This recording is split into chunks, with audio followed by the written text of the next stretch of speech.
gente chegou no momento da palavra. Vamos orar por Isabela, que vai estar ministrando nesse momento. Então, estendam suas mãos. Senhor, aqui está a tua serva, Pai. Usa para entregar para a nossa igreja, Senhor. Para entregar para esse Dunamis aquela porção que o Senhor colocou no coração dela, Senhor. Pai, que toda palavra que sair da boca dela, ela provenha diretamente de Ti, Senhor. Teu Espírito Santo possa se manifestar nesse lugar, Pai. Que possa ministrar o coração de cada um aqui, Senhor. Que essa palavra traga transformação, traga ação, Senhor, na vida de cada um aqui, meu Deus. Cada um seja enviado como flecha, Pai. Possa trazer bênçãos onde quer que eles estejam, Senhor. Onde quer que eles colocarem seus pés, seja suas casas, suas escolas, faculdades, seus trabalhos. Em nome de Jesus, Senhor. É o que eu te peço e já te agradeço. Em nome de Jesus. Amém.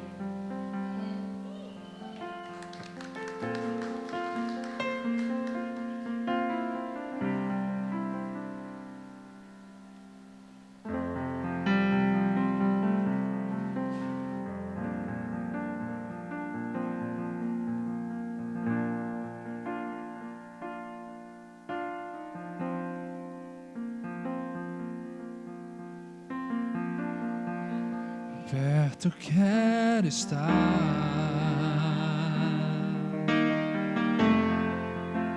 junto aos seus pés, fazer maior e me render e te adorar. tudo que há em mim.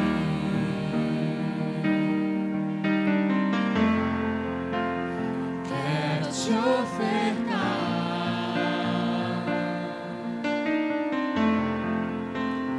mas ainda é pouco eu sei. Se comparado ao que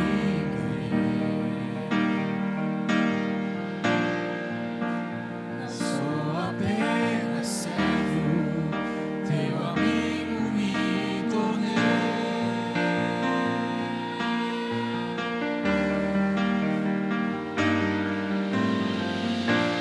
Te louvarei,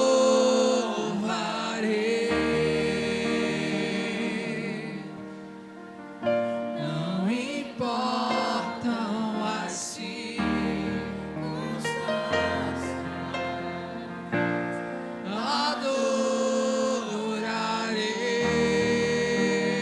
Adorarei somente a ti, Jesus. Eu te louvarei, te louvarei.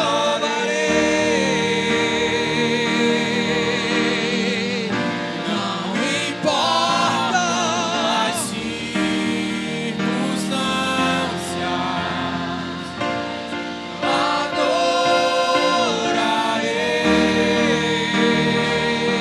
Adorarei somente a ti, Jesus. Você pode dizer ao Senhor que adorará Ele em toda circunstância, em todo o tempo. Porque o Senhor é bom, sua vontade é boa, perfeita e agradável, não apenas quando tudo vai bem, mas no dia da adversidade também. Então diga ao Senhor que você o adorará todos os dias enquanto você viver.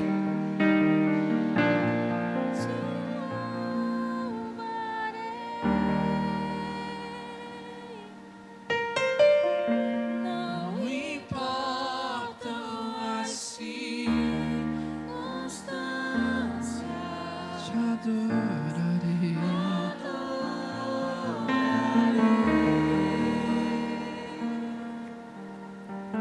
Somente a ti, Jesus.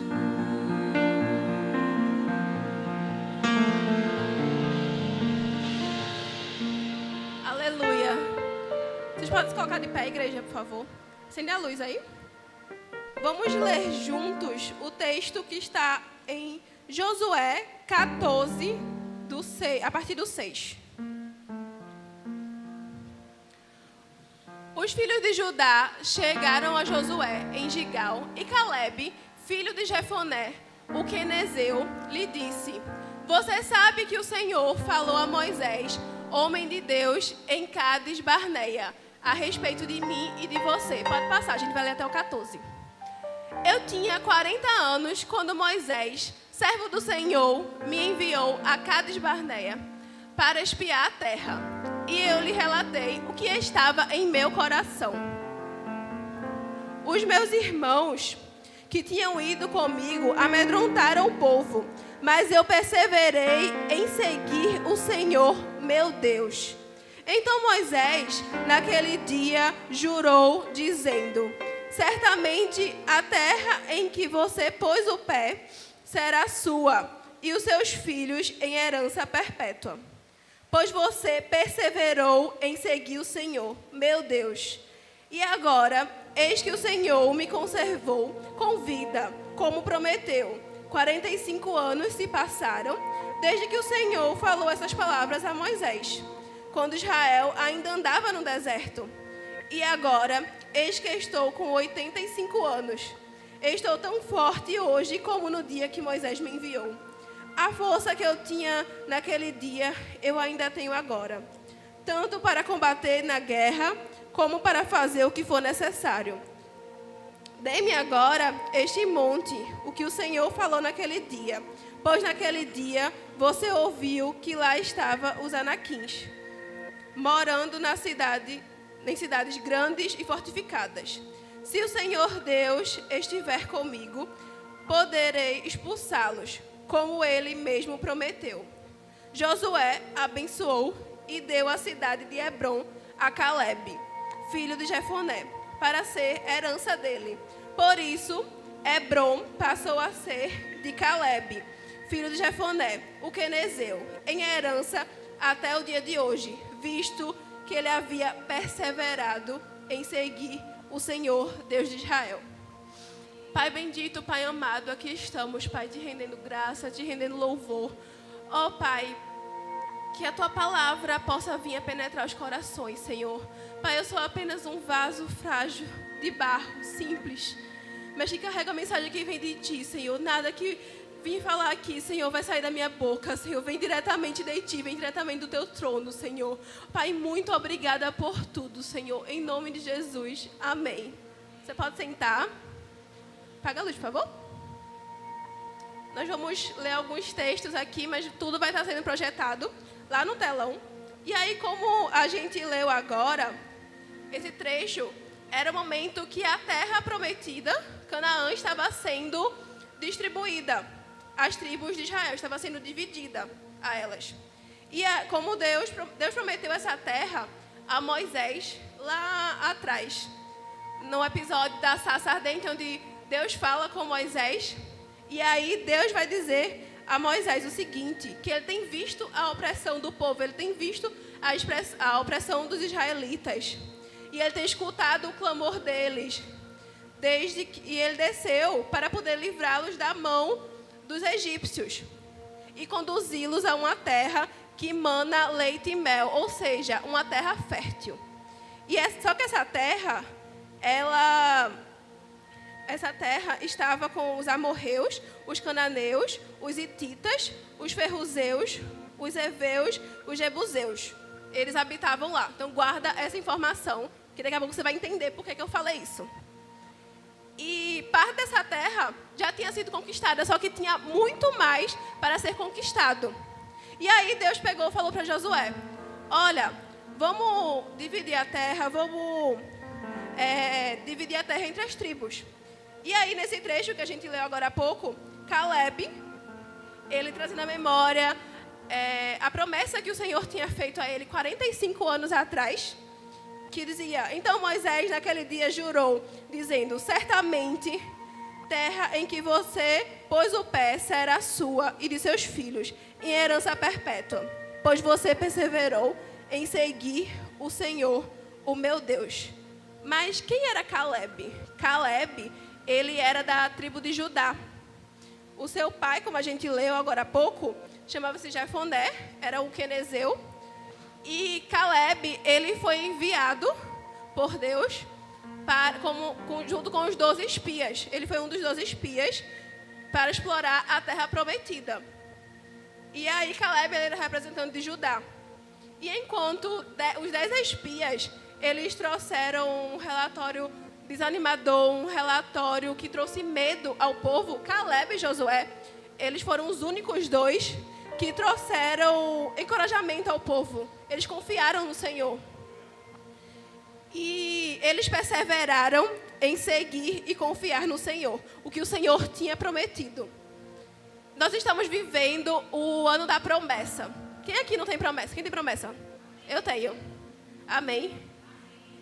E nesse Dunamis, nós estamos na segunda ministração da série Vivendo a Promessa. E o tema de hoje é perseverança. Mas o que é perseverar? Perseverar, no dicionário, é a qualidade de quem persiste, ou seja, de quem não desiste facilmente. Mas aí eu fui para o hebraico para saber o que é essa palavra. E essa palavra no hebraico, ela é malé. Eu acho que se pronuncia assim. Tentei procurar no Google, mas não tive muito sucesso. Eu acho que se pronuncia assim. E malé significa permanecer firme. E além disso, é seguir completamente. Como assim seguir completamente? Se Deus deu uma ordem a você, se Deus disse algo a você, você tem que seguir nos mínimos detalhes. Não é, é 100%, não é 99%, 99,9%. Não, é 100%. Você tem que seguir exatamente o que o Senhor disse para você fazer. E aí essa foi a atitude de Caleb. Ele perseverou, ele permaneceu firme, obedecendo. E para alcançar as promessas do Senhor, que o Senhor tem na nossa vida, a postura que devemos ter é de perseverança e obediência. E o primeiro ponto que eu quero tratar hoje aqui é perseverar em obedecer a ordem do Senhor. Números 13, 17 ao 20. Bota na NVI, por favor. Obrigada. Quando Moisés os enviou para espiar Canaã, disse: subam pelo Neguebe e prossigam até a região montanhosa. Pode passar. Vejam como é a terra e se o povo que vive lá é forte ou fraco, se são muitos ou poucos, se a terra em que habitam é boa ou ruim, se a cidade em quem vive são cidades sem muro ou fortificadas, se o solo é fértil ou pobre, se existem ali árvores ou não. Sejam corajosos, tragam alguns frutos da terra. Era a época do início da colheita das uvas. E aí, antes de Moisés enviar esses espias, ele dá uma série de recomendações, como a gente leu aqui. Disse para eles irem até a região montanhosa, para olhar se a terra era boa, se era fértil, como era o povo que habitava lá, se tinha floresta lá ou não. Disse para trazer o fruto daquela terra, para saber como era. E aí, assim foram. Os 12 espias foram enviados. 40 dias depois, eles retornam. E aí, eles vieram com um relatório. E aí, lembra que eu falei no início as características da terra que Deus falou para Moisés? Então, a primeira coisa que eles falaram foi, eles confirmaram que a terra manava leite e mel, que a terra era fértil. Mas a semelhança acabou por aí. Os 10 espias disseram uma coisa e Josué e Caleb disseram outra. Os 10 espias, eles relataram que o povo ali era forte, que a cidade eram grandes e fortificadas. Listaram os inimigos, que foi o que eu falei no início, os amalequitas, os heteus, jebuseus, amorreus, cananeus. Eles falavam todo mundo que estava habitando ali. E aí eles disseram que aquela terra, ela tinha gigantes. E eles se compararam a gafanhotos. Eles se compararam a gafanhotos porque eles se sentiram pequenos, eles se sentiram desencorajados. Eles tiveram medo.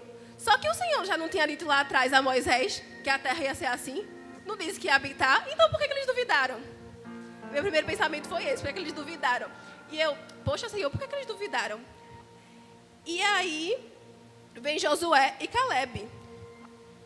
Josué e Caleb, eles confiaram no Senhor. E ao contrário daquele povo, eles encorajaram, ao contrário dos 10 espias, eles encorajaram o povo. Eles não disseram que não tinha aqueles perigos aí, não foi isso. Mas eles disseram, se o Senhor está conosco, nós vamos conseguir. Se o Senhor achar graça, nós vamos conseguir. E aí eles não olharam pelos olhos do medo. Caleb e Josué, eles olharam pelos olhos da fé. Eles escolheram obedecer ao Senhor. Os 10 espias olharam pelos olhos do medo. Já Josué e Caleb olharam pelos olhos da fé. E a confiança deles estava plenamente firmada no Senhor. Números 14, 6. Apenas não se rebelem contra o Senhor, nem tenham medo do povo da terra, porque nós o devoraremos, como se fosse pão. A proteção deles se foi, mas o Senhor está conosco. Não tenham medo deles. Então, Josué e Caleb, eles estavam ali dizendo ao povo, não tenham medo, o Senhor está conosco. E rebelar significa que você não está disposto a obedecer. Rebelar significa que você não está disposto a submeter a ordem que foi dada. E aí aquele povo, eles estavam se rebelando, porque eles não estavam obedecendo a ordem dada por Deus. E aí eles se encontravam desobedientes e com falta de fé também. E aí você deve pensar, mas é normal sentir medo. Só que o Senhor já tinha falado. O Senhor falou para Moisés, mas o Senhor falou para eles também. Vamos ver aqui. Em Êxodo 34, 11, Deus disse, obedeça às ordens que lhes dou hoje. Expulsarei de diante de vocês os amorreus, os cananeus, os hititas, os ferruzeus, os heveus e os jebuseus. O que é que eles tinham que fazer? Obedecer. O resto era com o Senhor. O Senhor só pediu isso a eles, obedeça. E aí, nesse versículo, o que é que estava acontecendo ali? O Senhor estava fazendo uma aliança com aquele povo, após o episódio do bezerro de ouro, que mais pra frente eu vou falar um pouco sobre isso. Mas ele prometeu expulsar os inimigos da terra, só que eles tinham que o quê? Permanecer obedecendo. Eles tinham que permanecer obedecendo. Que Deus já tinha dito a eles. Então, a conquista da terra não dependia de força humana, não. A conquista da terra dependia, sim, do posicionamento deles, obedecer ao Senhor, mas era o Senhor que ia lutar por eles. Era o Senhor que ia expulsar aquele povo. E enquanto eu estava fazendo essa palavra, o Senhor me lembrou da viagem que a gente fez para Fortaleza no início do ano. E teve um dos dias que a gente foi para a praia. E aí entramos no mar, entrou eu, Mai, Duda, George, Neto e Emerson. E aí a gente entrou no mar, o mar estava bem agitado. E aí eu virei para Mai, vamos virar de costas, porque aí a onda vai passar e a gente vai continuar de pé. Porque minha avó dizia isso, eu não sei a avó de vocês, mas minha avó dizia isso. Fica todo mundo de costas que a onda não vai bater, vai passar por você e você vai permanecer. Só que naquele dia o mar estava tão forte que a gente era arrastada. Eu levei tanto caldo naquele dia, tanto caldo, que não tinha como a gente continuar de pé. E aí os meninos estavam mais pra frente. E aí, segundo meu marido, aquele bonitão que estava ali, eu vou falar porque ontem no PG eu falei meu marido. E aí ele, meu marido sou eu, tá, minha gente? Então vou falar que é ele. E aí todos eles falaram, mergulhem. E aí eu com medo, né? Eu falei, meu Deus, vamos mergulhar, vamos embora aqui. E aí eu mergulhei. E aí quando eu mergulhei, eu passava pela onda que eu nem sentia. Porque eu estava mergulhada, eu estava submergida. E aí na hora, o Senhor falou comigo. Ele fez assim, filha, não adianta lutar contra mim. Não adianta. Você só vai se cansar. Realmente, eu estava ficando cansada naquela hora. Ele disse, só vai se cansar, não adianta, é impossível me conter. Se aquela imagem não conseguia conter, imagine o Senhor. Não tente resistir a Ele. Você precisa mergulhar. Você precisa mergulhar mais profundo no Senhor. Se você continuar tentando enfrentar essas coisas, você vai se machucar. vai se machucar, se cansar. Então só mergulhe, só se submeta à vontade do Senhor. E aí, como eu estava falando antes, a nossa parte é o quê? É obedecer. E aí, Deus não disse já que ia acontecer? Então por que a gente duvida? Deus não disse vai acontecer, mas é no meu tempo, não é no seu? Porque às vezes a gente é muito agoniado. Meu Deus do céu, não tenho paciência de esperar. Mas o Senhor diz, não, é no meu tempo, não é no seu. E aí o povo, ele duvidou. Eles não estavam obedecendo à voz do Senhor. Eles começaram a murmurar, a reclamar, a dizer, era melhor se a gente tivesse morrido no Egito. Era melhor a gente morrer aqui nesse deserto. Minha gente, vê só. E aí eu dizendo, meu Deus, Senhor, esse povo só faz reclamar, só faz chorar, só faz não sei o quê. Aí vai, chora, aí se arrepende. Aí o Senhor perdoa, aí vai, faz de novo, aí chora, se arrepende. E eu falando, meu Deus, Senhor. Aí o Senhor, alecrim dourado, maravilhosa, que não erra, né? Eu vi, tá, Senhor, eu entendi. Então se eu levei essa lapada do Senhor, você vai levar também. Porque a gente fica julgando ali o povo, mas será que a gente também não ia fazer? Quantas e quantas vezes duvidamos do Senhor? Quantas e quantas vezes nós nos desviamos o nosso olhar dele e olhamos para as circunstâncias e queremos fazer do nosso jeito e depois a gente está reclamando, murmurando, chorando, sendo que o Senhor não manda a gente fazer nada daquilo.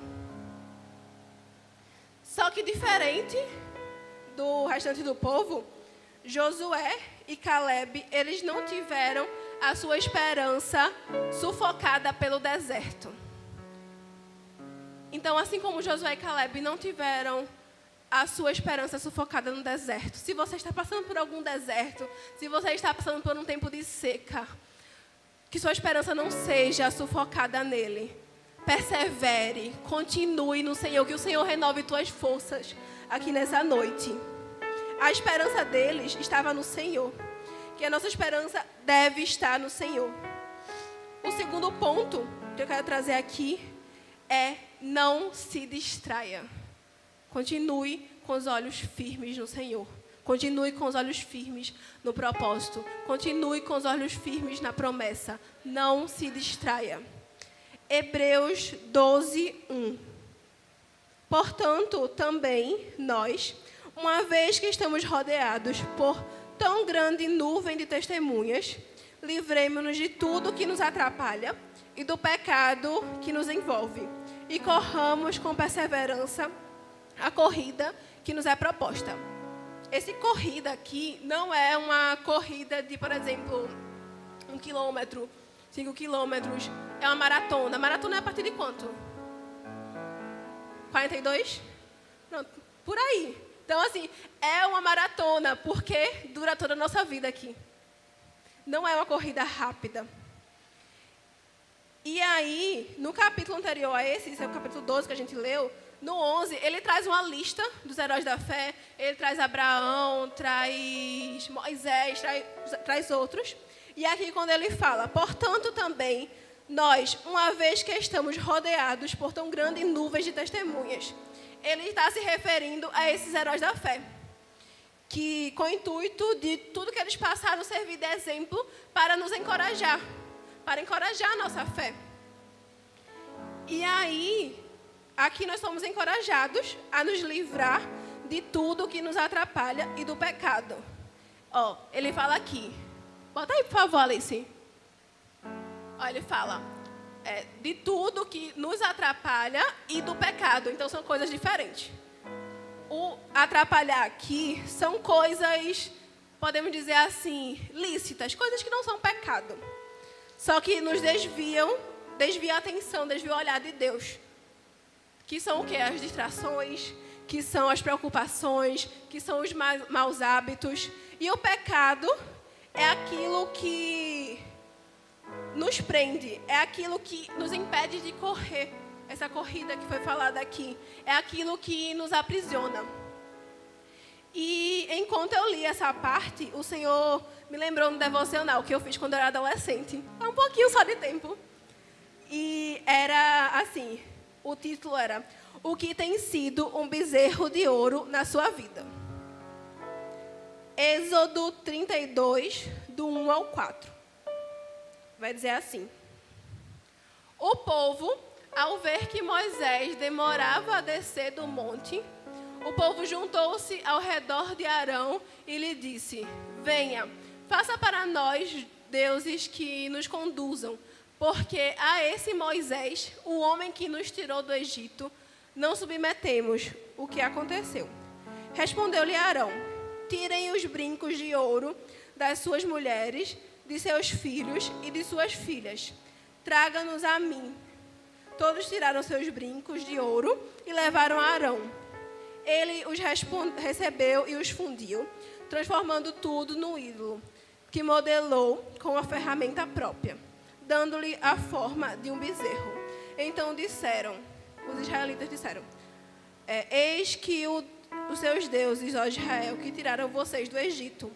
Quando Arão fez essa escultura, ele não estava pensando em um deus pagão, não. Era para eles prestarem culto a Deus, só que aí eles desviaram e prestaram culto a deuses. E aí, enquanto Moisés estava lá no monte, recebendo a lei, recebendo as tábuas da lei, o povo de Israel ficou impaciente. Eles ficaram impacientes com a demora. E aí pediram para Arão fazer um Deus que pudesse guiá-lo. Essa palavra guiá-lo me pegou. Que aí Arão, então, recolheu o ouro do povo e fez uma estátua de bezerro. Como assim me pegou? Me pegou no sentido de que eu achava que era só questão de adorar, mas não, eles estavam querendo algo que os guiasse. E aí, qual é a relação disso com o pecado, com distração que eu estava falando? Porque quando a gente bota o nome bezerro de ouro, fica meio difícil, né, de entender. Só que se eu falar que quando você se deixa ser guiado pelos seus sentimentos, e em vez de ser amável, você dá lugar à raiva, será que isso não é um bezerro de ouro?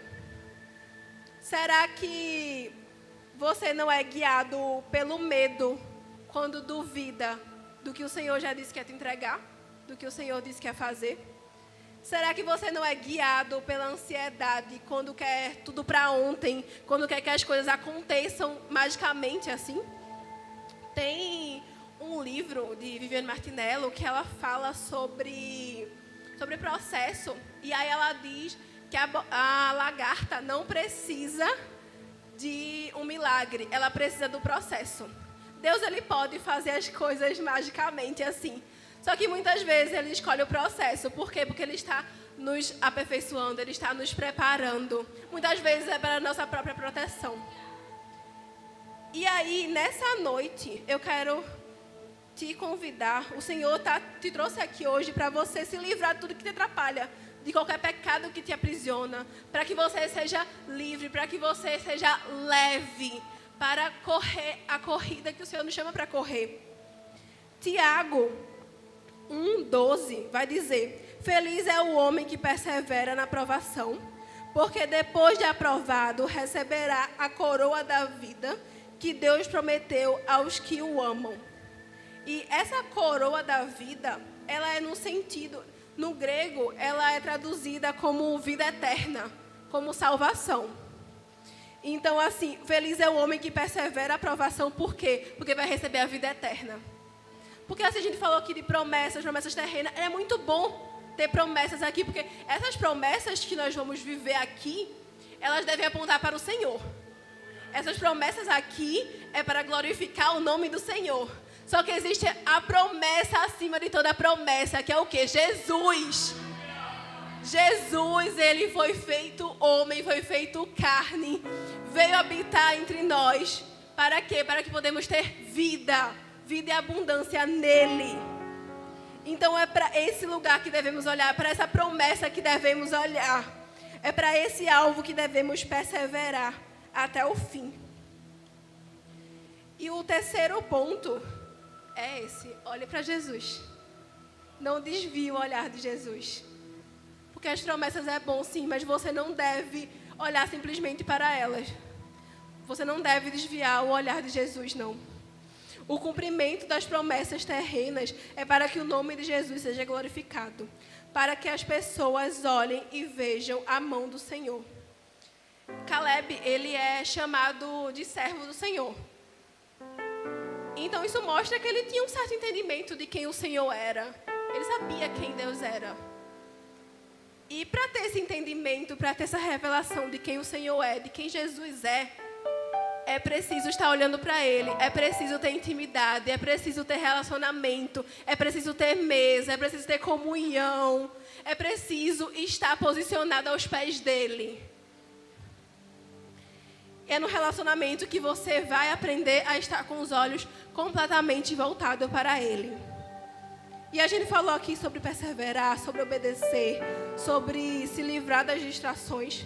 Isso só é possível se você olha para Ele, se você está com os olhos firmes nele. Essa noite o Senhor te convida, se por algum momento, algum instante você desviou o olhar, a voltar os olhos para o Pai, a voltar os olhos para Ele. Porque Ele está aqui olhando para você, Ele quer, Ele anseia por ter relacionamento contigo, por ter intimidade contigo. E nós precisamos entender que o Senhor é suficiente na nossa vida. Nós precisamos entender que, assim como Caleb, que perseverou até o fim, ele não olhou pela perspectiva do medo, ele foi obediente ao Senhor. Ele olhou com olhar de esperança. E é isso que devemos olhar, com olhar de esperança, de fé. Fica de pé. Salmos 34, 1 ao 5, vai dizer: bendirei o Senhor o tempo todo, os meus lábios sempre o louvarão. A minha alma se gloriará no Senhor. Ouçam os oprimidos e se alegrem. Proclamem a grandeza do Senhor comigo. Juntos exaltaremos o seu nome. Busquei o Senhor e Ele me respondeu. Livrou-me de todos os meus temores. Os que olham para Ele estão radiantes de alegria. Seus olhos jamais demonstrarão decepção. Quando Davi escreveu isso aqui, ele estava fugindo de Saul. Ele estava sendo perseguido, Saul estava tentando matá-lo.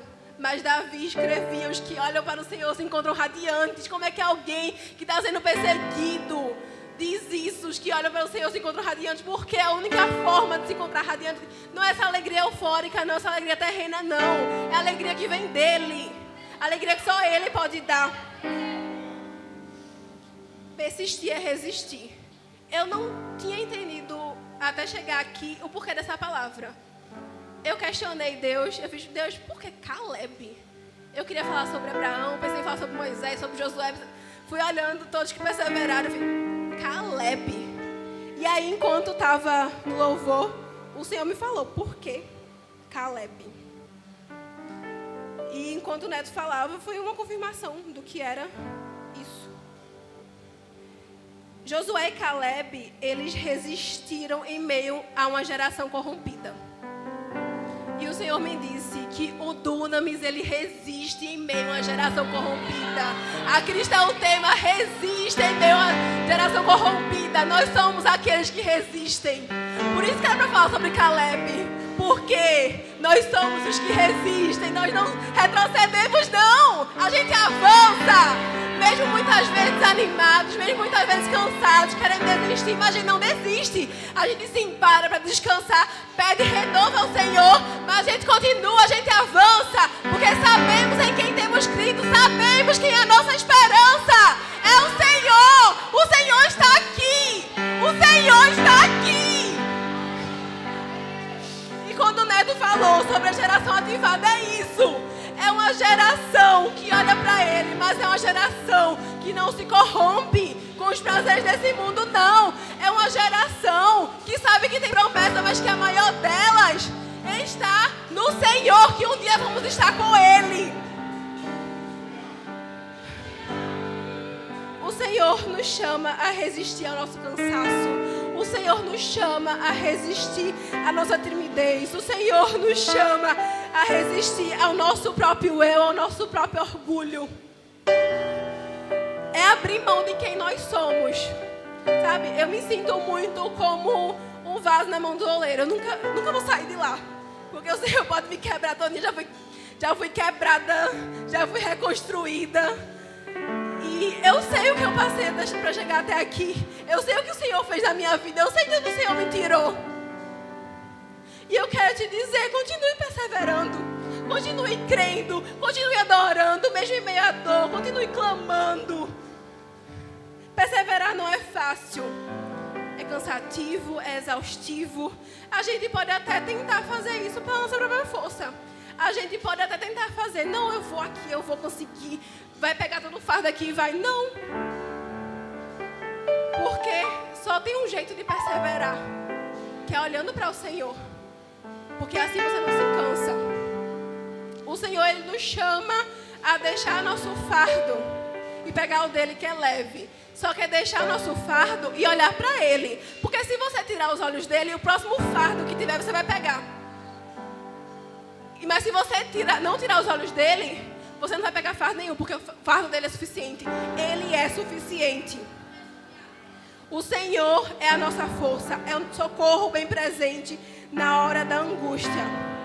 É de onde vem nossa alegria, é de onde conseguimos, mesmo em meio à dor, olhar com um semblante radiante, como Davi falou. Então, que mesmo em meio à dor, você possa perseverar. Mesmo que se você esteja passando por um deserto, o deserto é o lugar que o Senhor chama para falar de amor. O deserto é o lugar que o Senhor quer criar relacionamento com você. Então, se submeta ao processo, submeta ao que o Senhor quer fazer na sua vida. E continue perseverando nele. Te adoro.